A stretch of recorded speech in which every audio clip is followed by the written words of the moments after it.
Gue gagal, nilai ujian gue jelek, rapot gue hancur, bisnis gue bangkrut, NEM gue kecil, gue gak lolos ujian masuk universitas, dan percintaan gue kandas. Terus, kegagalan seperti apa lagi yang belum gue rasain? Oke guys, balik lagi sama gue Ariel. Di podcast kali ini, episode ketiga, gue akan membahas tentang yang namanya kegagalan. Kalian pernah dengar gak sih kata-kata kayak tadi barusan? Atau mungkin kita sendiri pernah ngerasain atau berpikir kayak gitu? Gagal, iya. Gagal itu adalah ketika kenyataan tidak sesuai dengan ekspektasi. Semakin tinggi ekspektasi dan semakin kecil kenyataan yang terwujud, maka tingkat kekecewaan semakin tinggi. Rumusnya tuh kayak gini, kecewa sama dengan ekspektasi dikurang realita. Jadi ketika ekspektasimu terlalu tinggi dan realita yang terwujud itu tidak sesuai dengan apa yang kamu ingin, ya siap-siap aja untuk kecewa berlebih. Tapi mungkin semua orang sih pernah yang namanya mengalami kegagalan, baik itu kegagalan yang kecil atau sifatnya yang lebih besar. Dari mulai gagal dalam masalah pertemanan, percintaan, kayak nembak gitu, ditolak. Terus yang lebih besar kayak bangkrut di dalam perusahaan dan yang lainnya. Biasanya nih, orang kalau gagal itu dia akan bersifat lebih kekanak-kanakan. Seperti ngambek, nangis, merasa dirinya hancur, mengurung diri, atau cari pelarian.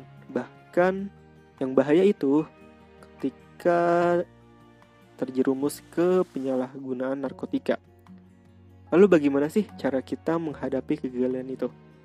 Oke, mari kita mulai satu persatu. Gagal adalah hal yang wajar. Gue sendiri pernah mengalami yang namanya kegagalan. Beberapa kali mencoba bangun usaha, namun gagal. Dulu ketika SD, NEM gue itu lumayan tinggi. Gak tinggi-tinggi banget sih, standar gitu lah. Iya, standar gitu, gak tinggi-tinggi banget. Dan pas itu gue mau masuk SMP favorit di Jakarta Selatan. Pas itu gue mau masuk SMP 85. Dan gue pikir, wah kalau NEM gue sini, gue kayaknya masuk nih SMP 85 nih.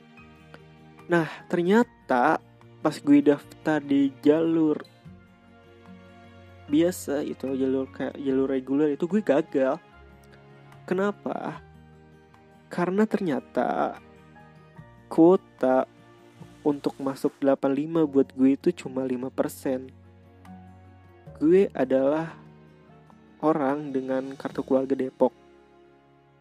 Sekolahnya SD-nya di DKI. Terus mau masuk SMP di DKI. Dan SMP di DKI-nya tuh nolak gue karena gue kartu keluarganya di luar DKI. Jadi kuotanya cuma 5%. Bisa bayangin gak sih? Sekolah favorit kayak 85, kuotanya cuma 5%. Itu anak-anak yang masuk tuh kayak apa? Udah gue liat tuh nilai-nilainya mereka tuh yang daftar. Wah, tinggi-tinggi banget. Gue udah mikir, wah kalau gue masuk sini sama aja sih kayak gue bunuh diri. Oke lah, 85 gagal. Gue gagal masuk 85.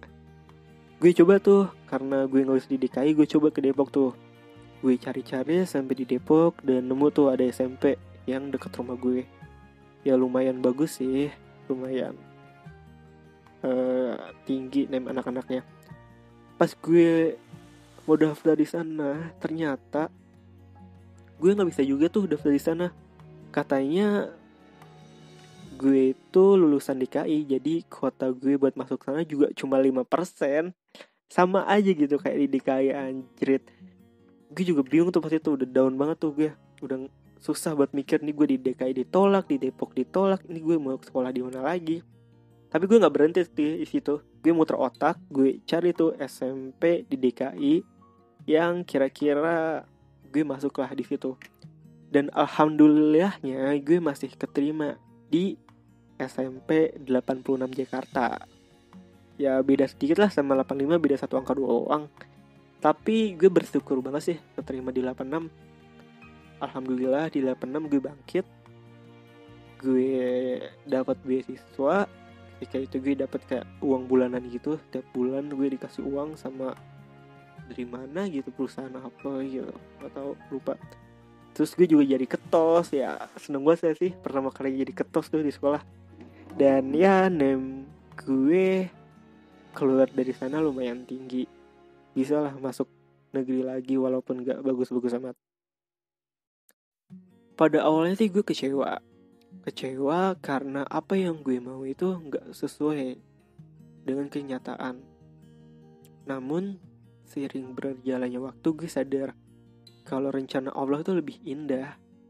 Dia memberi apa yang kita butuh, bukan apa yang kita ingin, bukan apa yang kita mau. Nah, berjalan dan ya ternyata ya memang itu yang terbaik buat gue. Nah, itu kisah kegagalan gue. Oke, di sini gue akan menceritakan beberapa orang dengan kisah mereka masing-masing. Yang kedua adalah Thomas Alva Edison, penemu lampu listrik. Thomas Alva Edison itu baru berhasil menemukan lampu listrik di percobaannya yang ke-1000. 999 percobaan yang dia lakukan sebelumnya itu dia gagal. Kebayang gak sih misalnya si siapa tuh, Thomas Alva Edison baru percobaan kedua, ketiga dia udah nyerah, udah gak mau coba lagi, kita gimana? Gelap kita sekarang mungkin. Sekarang kita aja yang kayak baru percobaan 1 gagal udah nyerah, mungkin baru percobaan 2 atau 3 gagal udah bilang bahwa ini bukan passion gue nih, kayaknya ini bukan minat gue nih, gue harus banting setir gitu.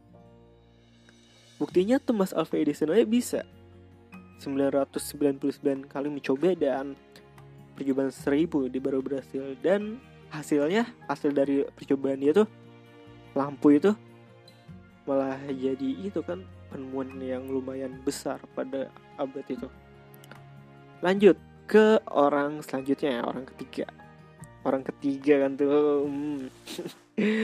Orang ketiga adalah seorang yang pernah berjualan mie ayam dengan teman-temannya dan berakhir bangkrut. Iya, bangkrut. Dia adalah Ahmad Zaki, founder dari Bukalapak, salah satu situs belanja online terbesar di Indonesia.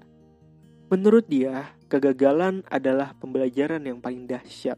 Bahkan di seminarnya, gue pernah nonton tuh, ia pernah berkata bahwa ia lebih ingat kegagalan yang dia pernah alami daripada pelajaran saat kuliahnya dulu. Wow.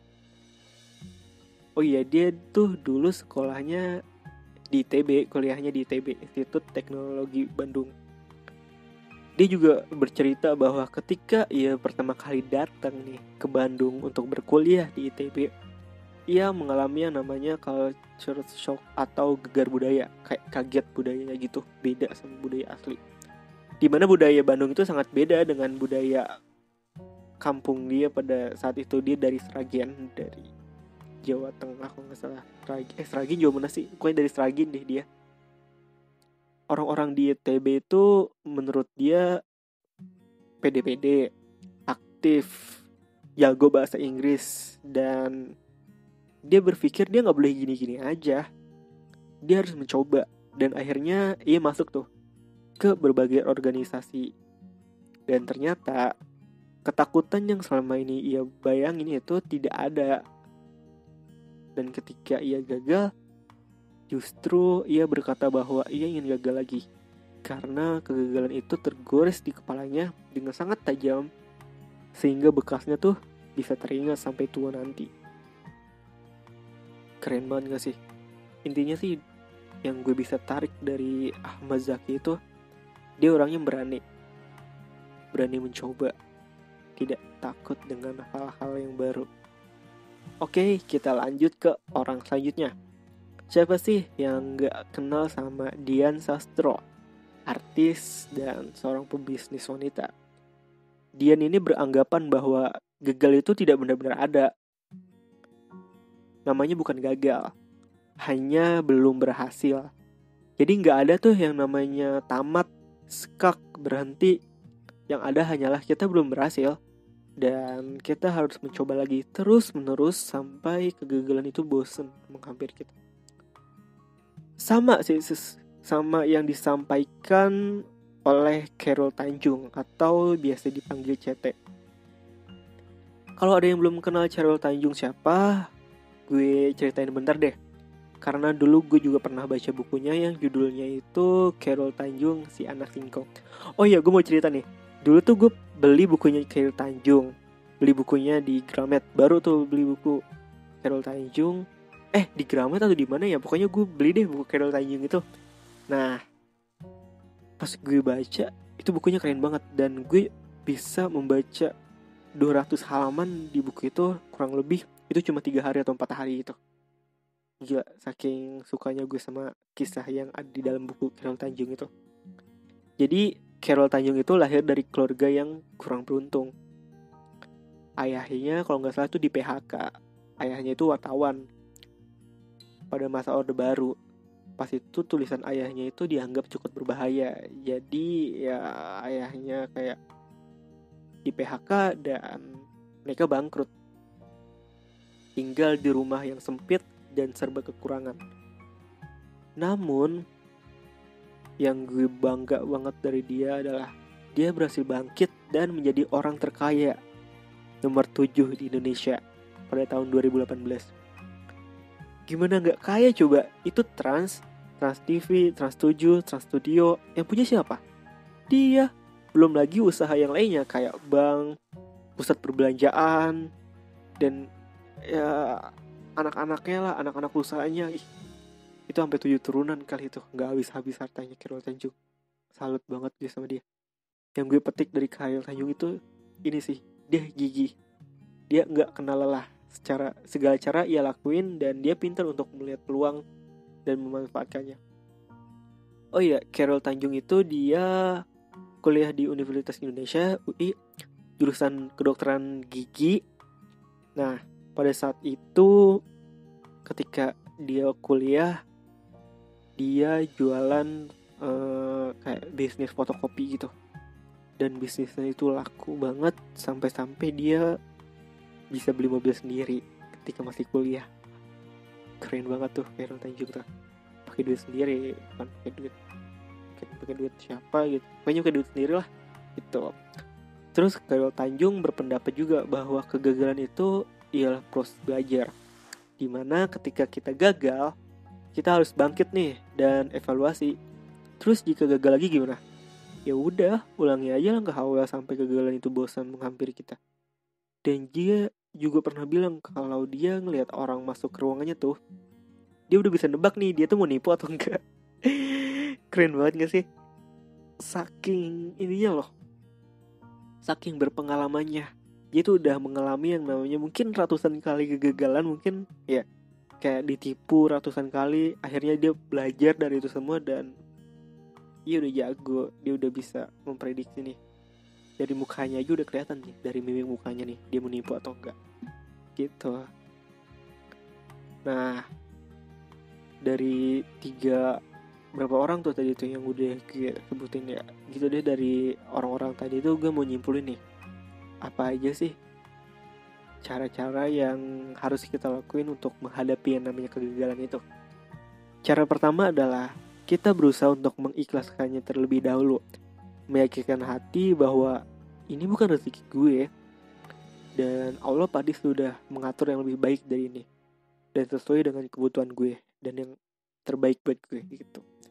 Seperti main dalam film aja, walaupun lu dapet peran utama, walaupun lu dapet peran yang paling bagus lah di film itu, lu nggak bisa tuh seenaknya, lu nggak bisa tuh semaunya, sesuka-suka lu sendiri gitu. Semuanya sudah diatur sama sutradara. Terus kenapa diatur? Ya supaya filmnya menarik lah. Sutradara itu sudah menyiapkan semuanya. Tinggal kitanya aja yang mengikuti cara mainnya. Sama seperti kehidupan nyata, Tuhan, Allah itu sudah menyiapkan semuanya. Sudah menyiapkan yang terbaik untuk kita. Tinggal kita hanya aja menjalaninya gitu. Keren banget ya gue ya. Yang kedua adalah kita memulai kembali. Kegagalan sebenarnya itu terjadi ketika kita berhenti. You fail when you stop trying. Lu gagal ketika lu berhenti untuk mencoba. Tahu nggak kenapa Nokia itu gagal? Perusahaan handphone yang paling berjaya ketika gue kecil, yang paling keren lah ketika pada saat itu, yang paling populer itu Nokia pada saat itu.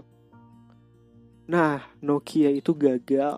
Salah satu faktornya adalah kurang inovasi. Nokia tidak benar-benar menyiapkan masa depannya, masa depan perusahaannya, sehingga kalah saing dengan Apple dan juga Samsung yang terus mencoba hal baru dan berinovasi untuk memuaskan konsumennya. Sementara Nokia ya masih gitu-gitu aja sampai sekarang. Ya bahkan udah gak kelihatan ya batang hidungnya si Nokia itu. Dia sekarang udah kalah dalam persaingan dan ya bangkrut. Nah, dari sini kita bisa belajar nih dari si Apple sama si Samsung bahwa kita harus terus mencoba. Kita harus terus berinovasi. Jangan mau kalah sama sesuatu yang udah besar. Ibaratnya nih Nokia ini dia udah besar nih. Jadi kayak dia, ya gue udah perusahaan besar nih, gak ada yang bisa ngalahin gue gitu. Tapi ternyata enggak kan. Justru yang terus mencoba dan yang terus belajar itu bahkan akan lebih sukses dibanding dia yang udah merasa paling jaya dan sombong. Nah, tapi kalau misalnya kita udah ngerasa nih, kita udah terus mencoba tapi terus-terusan gagal, terus menerus gagal, mungkin kita harus mencoba hal lain yang mungkin bisa merubah nasib kita. Istilahnya kita harus banding setir lah. Karena terkadang itu kita harus menabrak tembok dulu untuk mengetahui kalau itu jalan buntu. Tuh. Yang ketiga adalah jangan pendam sendiri kegagalan itu. Jangan pernah memendam kesedihanmu. Usahakan cerita kepada orang-orang yang kamu percaya. Karena sejatinya tuh kita manusia ini adalah makhluk sosial. Kita membutuhkan perhatian dari orang lain. Kita membutuhkan simpati dari orang lain. Dan kita juga membutuhkan orang lain untuk menjadi pacuan dan cambuk untuk langkah kita ke depannya.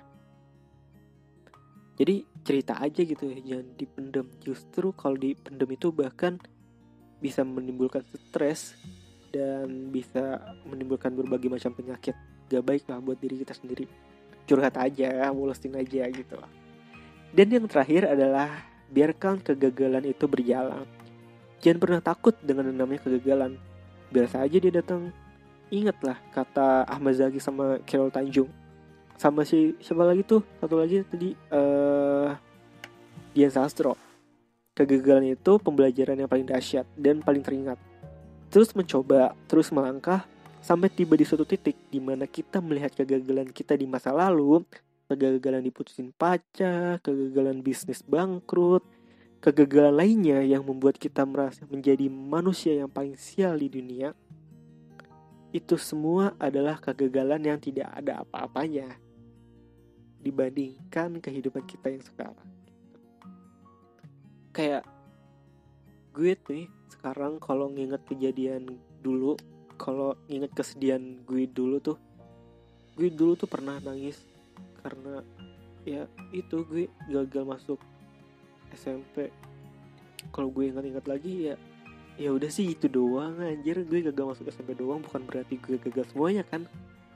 Ya kayak gitu deh pokoknya, jangan terlalu ralut dan kesedihan lah intinya gitu. Udah. Oke, jadi pada intinya tuh jangan terus meratapi kegagalan. Sekarang waktunya kita untuk bangkit. Kamu mau nunggu apa lagi? Di luar saing kamu sedang mati-matian nih buat ngalahin kamu. Terus sekarang kamu masih sedih-sedihan gitu. Come on bro, coba lagi. Coba terus sampai dia bosan datengin lo. Gitu. Oke, podcast ini gue buat peruntukannya terutama buat gue sendiri ya. Buat pengingat gue ketika mungkin suatu saat nanti ada kegagalan yang datang menghampiri gue. Mungkin gue bisa dengar podcast ini lagi supaya ya jangan kemakan sama omongan gue sendiri gitu. Dan buat teman-teman sekalian, semoga apa yang gue sampaikan di sini itu bisa jadi bahkan untuk pelajaran mungkin buat kedepannya, persiapan apa gitu. Di sini materi di sini sama seperti podcast gue sebelumnya, bukan gue ambil dari pengalaman gue sepenuhnya ya. Ini gue ambil dari berbagai macam sumber bacaan, dari berbagai macam artikel yang udah gue pernah baca, dan ya kira-kira cocok lah untuk disampaikan gitu. Oke, mungkin cukup ya podcast gue kali ini. Gue mohon maaf banget bila ada kesalahan dalam penyampaian kata gue. Sampai jumpa di podcast selanjutnya, dan jangan lupa untuk like, comment, dan subscribe. And bye-bye. Assalamualaikum.